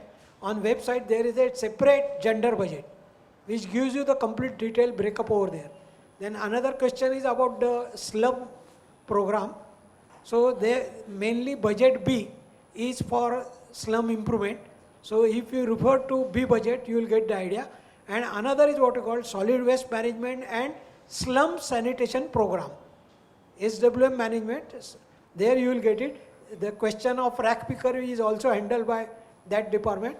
And there is separate program for slum sanitation, a national program over there, and funding is also done. So that you will get it from over there. One thing Yeah. I would say, BMC did control COVID exceedingly well. The city could have been, the worst affected in our slums. But it did a terrific job. So I think that's the reason why I think our expectations from the corporation are very high, because we know that they have the capacity to deliver. Yeah. Yeah, thank you. My question is to Mr. Pisolkar. Sir, if you can just let us know what exactly is your role as Chief Auditor in BMC, and his role or the position's role, the Chief Auditor's role in BMC, and the related thing is that how is integrity assured in BMC? I mean, we know that it has very poor integrity, but still, what are the internal checks and balances? Say, how is corruption monitored within BMC? And a simple example I want to give you, I've been tracking footpaths for a long time. We've been using a particular method called stamped concrete to make footpaths in the past 5 years. We are seeing in 2 years, 3 years, the stamped concrete is wearing off. And you're seeing all this sand, cement coming off. Clearly somebody has manipulated the BOQ. So previously the paver blocks were running for 10, 15 years. So somebody said, no, this is too long a period. If every 3 years the footpath gets spoiled, we get to make more money. So I just want to know from you the Chief Auditor's role and this whole internal mechanisms for integrity and managing corruption or monitoring corruption. First, I will make clear that I am already retired. Remember, that is in 2012. So 10 years has passed. That is one thing. Then municipal chief auditor role, whoever, he is at present also is there. See, chief auditor is mainly concerned with financial audit, not technical audit, remember. So financial audit is carried out by the municipal chief auditor on the regular basis. Today it is also carried out, and there is one more improvement, that CAG people, Comptroller and Auditor General, they are also carrying out the audit and they submit report over there. Then in addition to municipal chief auditor, he is statutory auditor carrying out including BST, but there is a chief accountant department who are carrying out the internal audit work. Before payment they are carrying out, but that is a monetary, that is financial part. Regarding the technical part, municipal commissioner is having vigilance department up under the engineer, chief engineer. Chief engineer vigilance are there. They are technical people and they carry out this such type of work of online basis. And there you will find there are some limits. Say for example, work more than 10 lakhs or something like, they are monitoring it. So bills are, or that works are monitored by this chief engineer vigilance and they will report to the municipal commissioner. Regarding the specification, that is what you say, footpath and other part, that is considered at the time of preparation of tender document. Before that, there is a call, they have a meeting about technical people's experts over there, and they decide what is technically good for that particular work.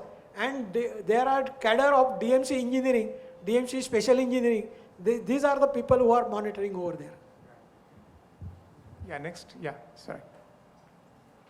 No, here. Sanjay was worried about 60,000 crores. If you see how many, what is the population and how many people are here discussing of a municipal budget of such a huge volume, I was only suggesting why not we use the METI. I have one more thing. Since we are the nation of a young people, why not municipality goes to the colleges or even schools, because they are the future, to ask them what they need. See, we are deciding what they need. It's Nobody better deciding. they should, At the moment, they should nobody is decide. deciding. No, it's not there. It's better we should get an information from the young mind who have a better exposure. That's what I think. I believe in that, and get the information from them. Thank you. Thank you. That's a good suggestion. I think certainly we can pass it on. Yeah. Hello, sir. Hello, am I audible? No, not yet. Hello. Yes, sir. Am I audible? I think I can speak loudly. There is no need of mic. So, sir, myself Tushar Patil. My question is: there is infrastructure bottlenecks. Right? Sir has mentioned about crematory infrastructure. There is infrastructure bottlenecks. There is, if you go to CST station, there is plethoric, very bad situation of toilet.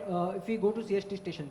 So my question is, a rich corporation म्हणजे आशिया खंडामध्ये मुंबई महानगरपालिकेचं budget sir सगळ्यात जास्त असेल तर so I think we have misplace priorities. कारण मुंबई शहराचं जे ब्युटिफिकेशनचा रोल आहे, कारण आपण एक म्हणजे हे जे दादांचा वाढदिवस याच्यासाठी आपल्याकडे पैसे आहेत, दादांचा वाढदिवसांची ॲडव्हर्टाइजमेंट करण्यासाठी, परंतु टॉयलेट इन्फ्रास्ट्रक्चर असेल, ज्या बेसिक सिव्हिक्स इन्फ्रास्ट्रक्चर आहे त्याच्यासाठी आपल्याकडे पैसे नाही. So there is a misplace priorities of the funds. That is what I wanted to say. Right. Okay. Yeah.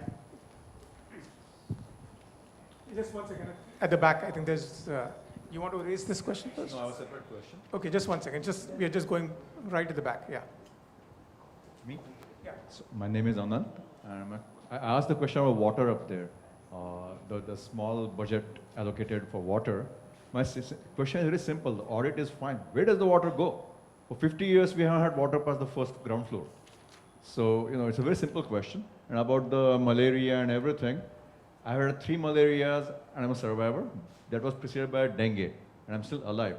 But in general, what the municipality is supposed to actually give service, right? Now I understand that there's leakages in financial and whatever things happen, leakages happening, fine. But is there any service at all? And will that change for the So maybe Mr. future? Bide, you can answer this. What is the kind of expenditure that the BMC incurs on public health, for example? And is the budget actually going up? Is it stagnant? What exactly is the situation? No, I think Milind would be perhaps able to answer. So on health, roughly 4,000 to 6,000 crores has been spent in the last, annually in the last 3 years, and it has been going up. I think if I remember correctly, from last year to this year, the allocation went up by about 15 or 20%. Like. So I think his question is that, you know, he's probably not getting the public health benefits.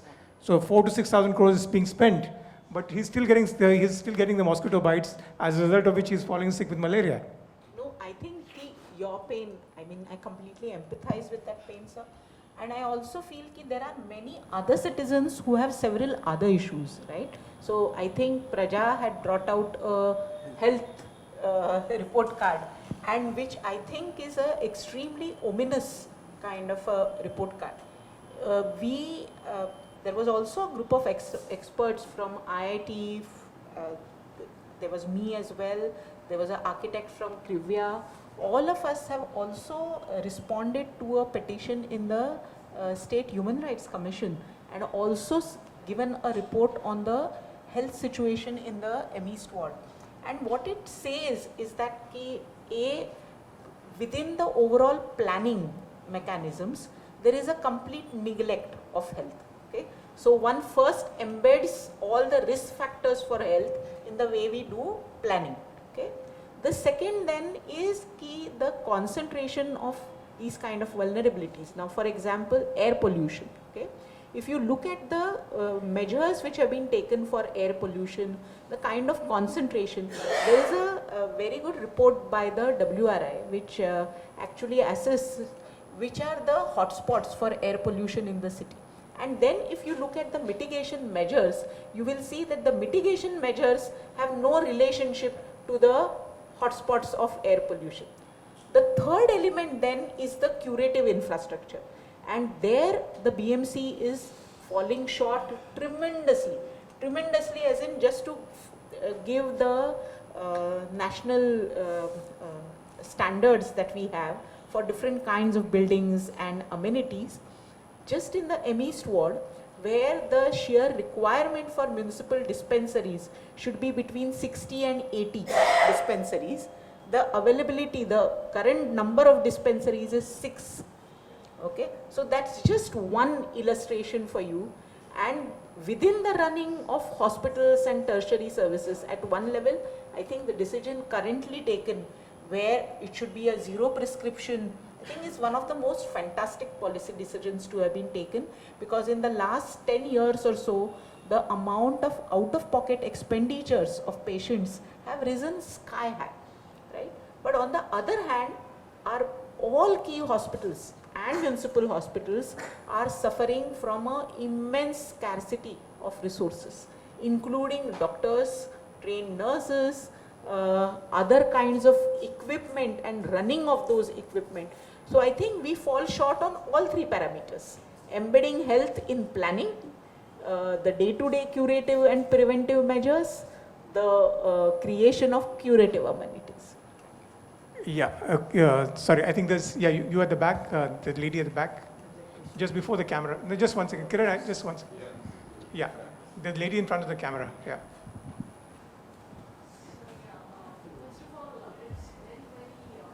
It's very heartening to see, all Marathi panelists. My question is, reports of every project, that was in the public domain. Secondly, from the health perspective, okay, the first question was the reports of every project, is it in the public domain? And the second question is from the health perspective, what is BMC doing to put maybe a fine or something, some measures on people who spit on the roads? I mean, a very simple question, but very, very irritating behavioral pattern that we see all through the city. So I'll be very happy. Unfortunately, none of us can answer that question because we don't really work for the BMC. But your question is well taken. I think something needs to be done about that. Yes. Yeah. And the reports, are those in public domain on every project? Which projects? Projects. Whichever projects on which the funds are deployed. Corporation funds are deployed. Yes, yes, yes. So the tenders are up there. The project documents are usually up there, and if you begin searching within the department guidelines, but the way in which information is presented is not very easy. Okay, so you will Yeah, need that's the to point. dig out information, but you will get information, definitely. Even the figures. Even the figures, Okay. absolutely, the figures Okay. are all there. Madam, one important Committee- report. yeah. Every year municipality commissioner has to publish, that is administrative report. Every year Okay. they prepare the administrative report and put it in the public domain. Yes. It includes the report of each and every department regarding the services they are provided. Government of India has provided them the standard that is called service level benchmark, and against that they have to give what is the actuals. So such report is also in the domain of Government of Maharashtra also. I think I think just one second, because we are running out of time. So, but you talked about various reports, and we said everything, all the information is available. I'm reminded of my studying days when somebody was asking me to do homework, and I was very reluctant to do. I don't really think that anybody out here has the time to really look at the reports and then analyze and see what is to be done. My request to Praja is, can you make a kunji available? There used to be that kunji that we used to have in schools, and we used to only read that and go and give the exams and pass the exams, right? Kuch hote. I mean, that's like health, education, we put some reports. Yeah, out so there. you give us the kunji and then we'll read only the kunji, not the entire report. Yeah, go ahead. You. Thanks. Just one question here. Like I think Mr. Pisolkar has come out with very intriguing figures, which very clearly says that there are certain things which BMC has a control on the numbers, the budget, and certain things are coming from the state level when it looks into the capital budget or the revenue budget also. Also, when there was a issue which was raised from the health point, there are lots of health issues which are state subject, and it is not a municipal subject. In Municipal Corporation of Bombay, because the Bombay Municipal Corporation also holds some hospitals, it is a mix, like there is a state health department and there is a municipal department also, which doesn't work with together in practice. So coming back to this point, like if I really look into the experiences of various global cities, and since we are with Bombay first year, okay, one of the thing is that there's a very interesting factor which London has started, which is called as economic investment vehicle.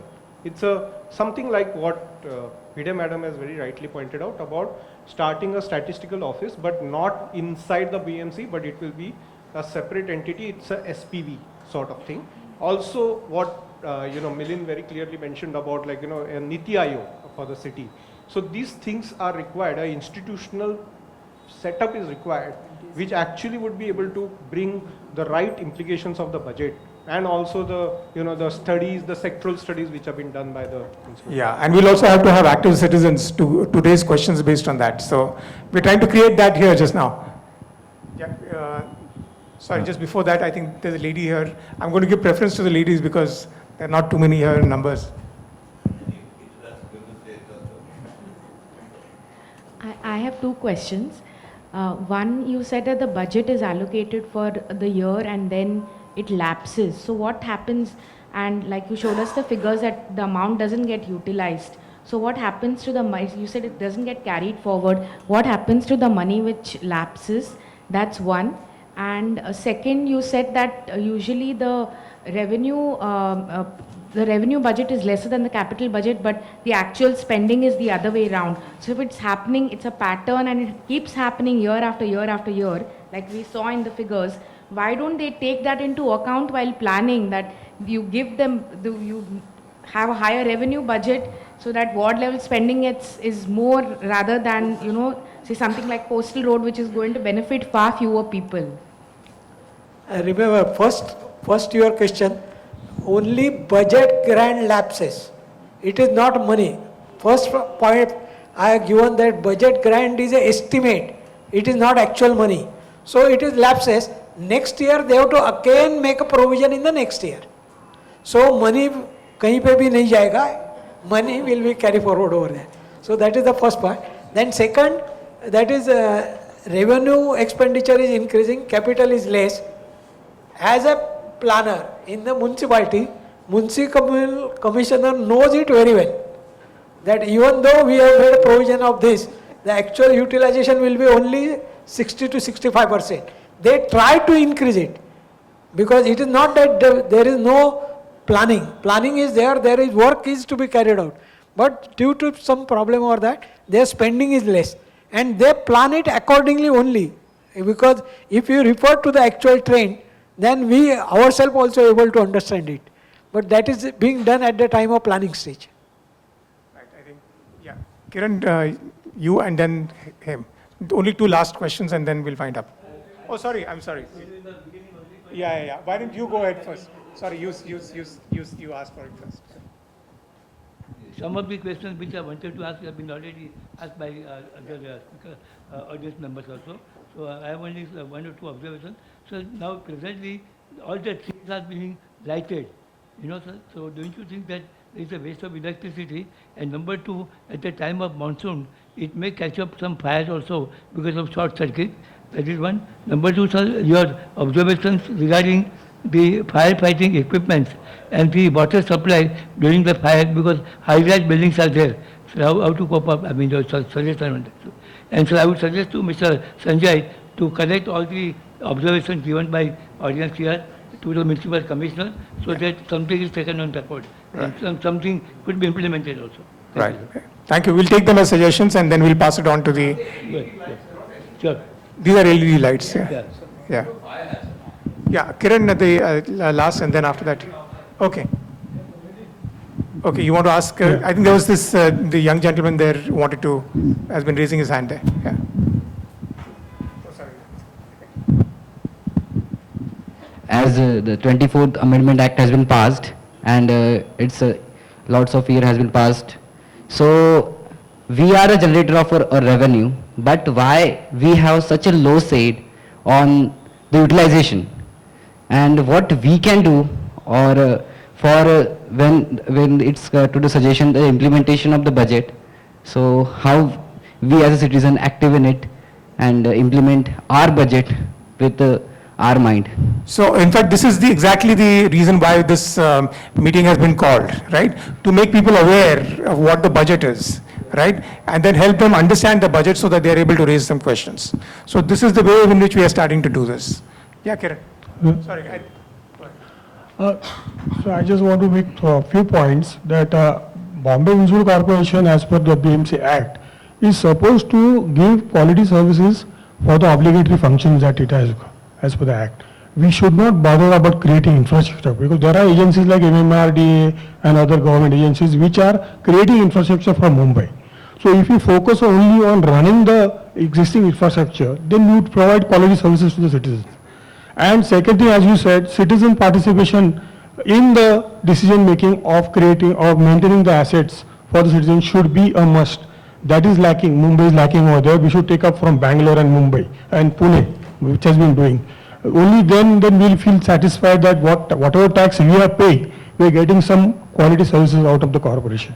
Otherwise, we'll be frustrated. Everybody is just saying that we are just mute spectators, to what is going on, and each one is, creating or projects as per their weightage in the corporation circles. So that should not happen. Yeah, I agree. I think that is what Mrs. Bide also said, that the strength of the citizens is also going down, because the BMC is not so dependent now on the citizens for its resources, which is what I think a point that she made. The role of property tax in its resources has significantly gone down, and the grants coming from the state, because the octroi is now abolished, now plays a much bigger role. So that's the reason why citizens are losing their eminence in this planning process. I'll just keep this very short. Yeah. I believe whatever posters and vinyls get put up in Mumbai city are illegal, and they are supposed to be fined. Has Mumbai, the corporation, ever collected any fines for removing all those vinyls? And if there is such an amount, what is that amount in the budget, if at all? Point number one. Two, I believe Dharavi currently brought a value of 5,290 crores from Adani's in terms of taking over for redevelopment. Where does it go in the budget? Is it reflected anywhere? That's what I wanted to know. Thank you. No, Dharavi is not a municipal project, it's a state project, so it will go to the state government. Yeah. But just the interesting part of Dharavi is that a bulk of Dharavi land is Bombay Municipal Corporation land. So one needs to note that. Good Yeah, so evening. this will be the last question, and then about the vinyl thing, I know you're not really looking at the numbers because the numbers would be small, but you are probably more worried about the widespread use of public space in propagating our leaders in their constituencies. So I don't have a question. I just want to stand up here as a beacon of hope, having worked with the municipality for almost 21 years. And two of the panelists said that citizens should get involved, and we as citizens have got involved. And it's heartening to note now, yesterday I was at the K West BMC, sitting with the DMC, planning the tender that's to be floated for the Jew Beach cleaning. So it's not as if doors are closed. Your participation is very important. Your interest is very important. And I think BMC, the elected representatives and people around all are wise enough to understand where this person is coming from, how much of vested interest there is and how much of public interest there is. So I'll say there's hope. You need to just connect with the right people. Right. As ordinary citizens. Right. Thank you. So with that optimistic, I know that we were supposed to finish at 6:30, but yeah, go ahead. Maybe if you have the capacity to stand some more, I don't mind the last I question. am Pradeep Goyal, CEO World Macro Stock Exchange. And if possible, municipality will be converting to corporate and IPO listing and all this thing. So better for the service and contract and all this. There is a less corruption and all this thing. Is possible for the IPO listing of the BMC? I don't know, but let's not get into that area because under the various laws, it cannot be done. So it's a statutory body; it cannot be changed into a corporate. So I think we'll stop here now. And can I request you now to do the closing and a word of thanks? Thank you, Nandini. So good evening to all. As today's session and a really scintillating session, on behalf of Mumbai First, I would like to express my gratitude to all the eminent speakers for this discussion, Mr. Prashant Pisolkar, Professor Amita Bhide, Mr. Milind Bhaske, and our very own Sanjay Ubale. We are really grateful for you all to participate in today's event and providing such rich and provoking insights and expertise to the panel discussion on the BMC's budget for the city. Through our mission at Mumbai First, we aim at encouraging more deliberations on how this city could be made better to invest, live, and work. We believe that through conscious citizen participation and adequate intervention from relevant authorities, Mumbai First can maintain its glory as the business center of India. We need to have more dialogues as we look forward to making the city prosperous in coming years. Today's panel discussion on the city's budget analysis and knowing how our civic authority manages its expenditure while spreading awareness has truly been an enlightening one. As we put forth by our panelists, we should aim at bringing in better transparency, accountability, and increased citizen participation in budgetary proceedings to make the city truly livable. My word of thanks would be incomplete without thanking our chairman, Mr. Narendra Nair, I think you met him at the beginning of the session, for setting the tone of this panel discussion. Further, I would like to take this opportunity to thank the members of the Bombay Management Association, Mr. Pramod Shah, Vice President BMA, Mr. Raju Ambekar, Head of Public Relations BMA, Mr. Jayan Kayarkar, the Executive Director BMA, and Dr. Jagmohan Singh Rishi, Secretary BMA, for attending the session and collaborating with Mumbai's First Mission.